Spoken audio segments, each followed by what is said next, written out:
Have you ever wondered why most people end up with only one property in Australia? Believe it or not, as per Australian Bureau of Statistics, 2 million people start out with property investment and only 1% succeed.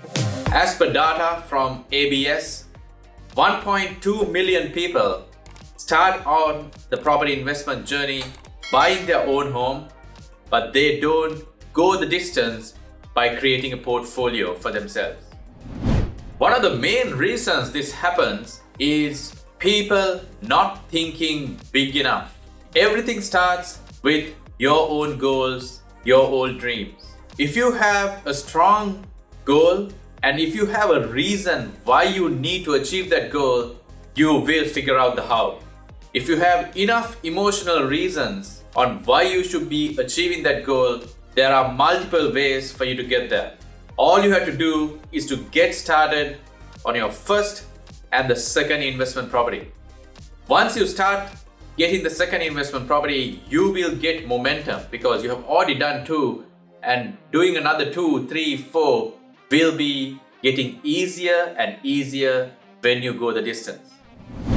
Second reason is being too scared to go into debt. A lot of people are very fearful of debt. Most people want to pay off their own home loan and stay comfortably. If that is your goal, that's perfectly fine. Having said that, what people don't realize is there is good debt as well as bad debt. Your credit cards, car loans, personal loans, those are bad debt which you need to get rid of pretty fast. But investment property loans are good debt. Reason being, you're not paying that debt, your tenants are paying that debt.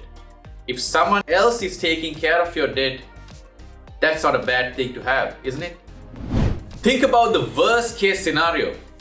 If you lose your job, or if you stop a business, or if you lose your tenants, the worst case scenario would be you can sell your investment property and settle the debt you have. You might still end up with a profit even in the worst case scenario. So the worst case scenario is not bad at all.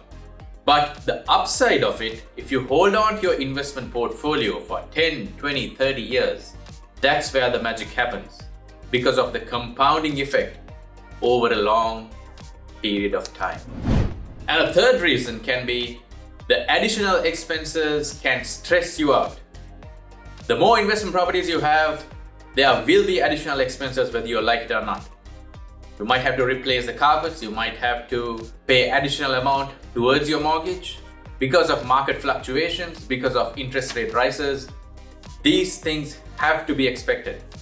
Just like any investment asset class, residential investment properties will have expenses, will have surprises, will have additional expenses. As an investor, you got to expect that.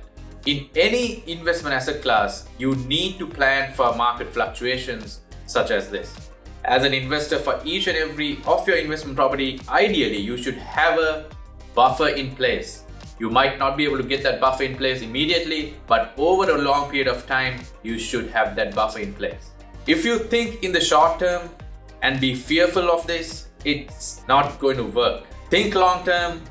Think about the financial freedom you're going to have in 10, 20, 30 years of time using an investment property portfolio. Overall, it's a mindset game.